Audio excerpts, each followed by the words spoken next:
दोस्तों, राजस्थान की छात्रवृत्ति का पैसा छात्रों को मिलना स्टार्ट हो चुका है। उसका पैसा मैं आपको यहाँ पर बताऊंगा कि किस तारीख को डला है यहाँ से और कब इनकी छात्रवृत्ति का पैसा मिल चुका है। इसके अलावा सभी छात्रों के एक डाउट रहता है दिमाग में कि हमें छात्रवृत्ति पूरी मिलेगी या फिर आधी मिलेगी, 40% मिलेगी या 60% कंप्लीट 100 होकर मिल जाएगी। दोस्तों, सभी का अलग अलग होता है फॉर्मूला इसमें। तो चलिए, जिनकी 60% मिलने वाली है ना, उनका ही मैं आपको बताऊंगा कि इनको 60% मिलेगी और इनको 100% मिलती है। तो उसका पता आप किस प्रकार लगा सकते हैं, ये भी मैं आपको इस वीडियो में बताने वाला हूँ।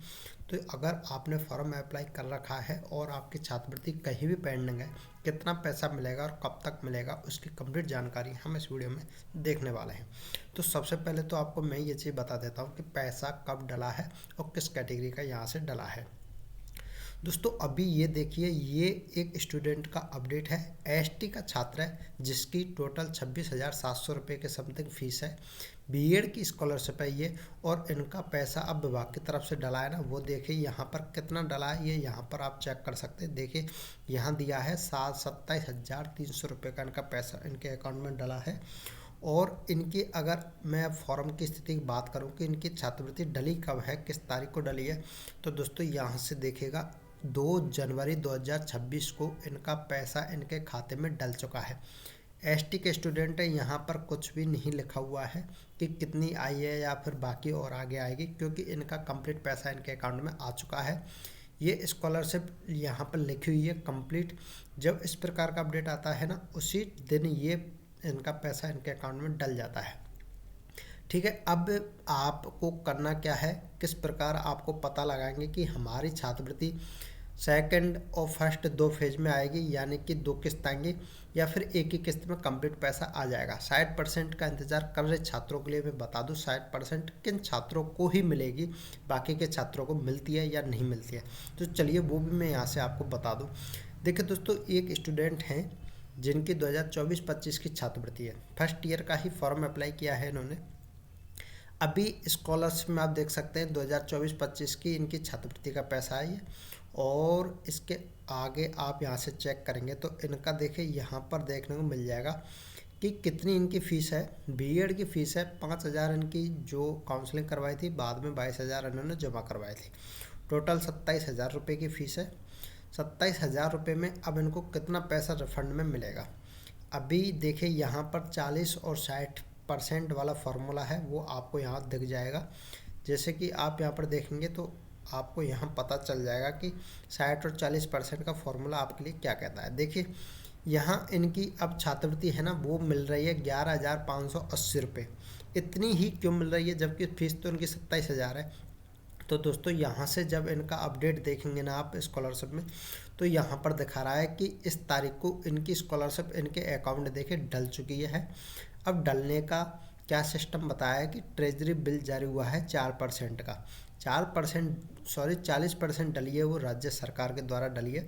बाकी की इनकी यहाँ पर रिमाइनिंग दिया है कि 60% इनकी आएगी गवर्नमेंट ऑफ इंडिया। जीओआई का मतलब होता है गवर्नमेंट ऑफ इंडिया, यानी भारत सरकार के द्वारा इनकी 60% आएगी।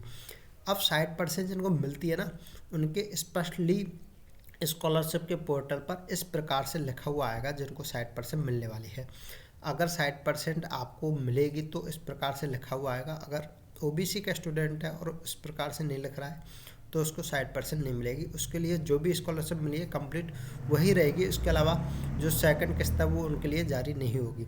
ठीक है, अब ये लिखा हुआ आ रहा है 40% अलग है, 60% अलग है। तो ये ऐसे कौन से छात्र हैं, तो मैं आपको बता दूं, जो भी एससी कैटेगरी के स्टूडेंट होते हैं, एससी वाले, उनके लिए ही 40% 60% का फॉर्मूला होता है। हालांकि 100% स्कॉलरशिप कई कैटेगरी को मिलती है, लेकिन 40-60 का फॉर्मूला केवल एससी स्टूडेंट को ही लागू किया जाता है, यानी कि केंद्र सरकार से 60% एससी वाले स्टूडेंट को ही मिलती है। बाकी other candidate ST, SC, OBC, किसी भी कैटेगरी का स्टूडेंट है उसको 60% तो भारत सरकार के द्वारा नहीं मिलती। कंप्लीट स्कॉलरशिप मिलती है, जैसे कि ईडब्ल्यूएस एसबीसी कैटेगरी है और दोस्तों आपकी एसटी कैटेगरी है। इन दोनों कैटेगरी को 100% मिलता है, लेकिन मिलता है उनका राज्य सरकार के द्वारा। तो अगर आपको 60-40 का फॉर्मूला चेक करना है तो इस प्रकार से ज़रूर देखना, आपके लिखा हुआ है तो ही मिलेगी। आपको फालतू में इंतज़ार नहीं करना है 60% का। और हाँ, जिन छात्रों की छात्रवृत्ति आनी है तो उनका पेमेंट तो आ ही रहा है। आप इस प्रकार देखेंगे तो यहाँ पर दिख जाएगा, ये भी किसी स्टूडेंट का पेमेंट है जो अभी 2 तारीख को ही डला है। इनका पेमेंट क्लियरली अकाउंट में आ चुका है, कंप्लीट फीस आई है और ये एसटी के स्टूडेंट है। और अगर आपका इस प्रकार होने पर भी पेमेंट अकाउंट में नहीं आता है ना दोस्तों, बैंक अकाउंट चेक करा लेना, बैंक अकाउंट में प्रॉब्लम है तभी आपका पैसा आपके अकाउंट में नहीं आया, नहीं तो आ जाता है। तो ये सारी चीज़ें मैंने बताई हैं कि नया पेमेंट आता है तब कैसे दिखाई देता है, 40.5 के फॉर्मूले से जब पेमेंट मिलता है तब आपको स्कॉलरशिप का स्टेटस किस प्रकार चेक करना होता है। इन दोनों में आपकी क्या राय है? क्या आपकी 40% स्कॉलरशिप आ गई, 60 बाकी है, या 100 आ गई, या बिल्कुल भी पैसा नहीं आया? दोस्तों कमेंट करके बताना। और आपका जो भी राय है, आपके दिमाग में कोई भी क्वेश्चन है, प्लीज़ कमेंट करके पूछना। कन्फ्यूज़न सभी का दूर किया जाएगा और रिप्लाई देने की कोशिश करेंगे। तो वीडियो अच्छी है, आशा है मुझे आपसे ज़रूर, तो प्लीज़ वीडियो को लाइक करिएगा। चैनल को सब्सक्राइब नहीं कर रखा तो प्लीज़ चैनल को सब्सक्राइब कर लेना। तो मिलेंगे नेक्स्ट वीडियो में, तब तक के लिए धन्यवाद।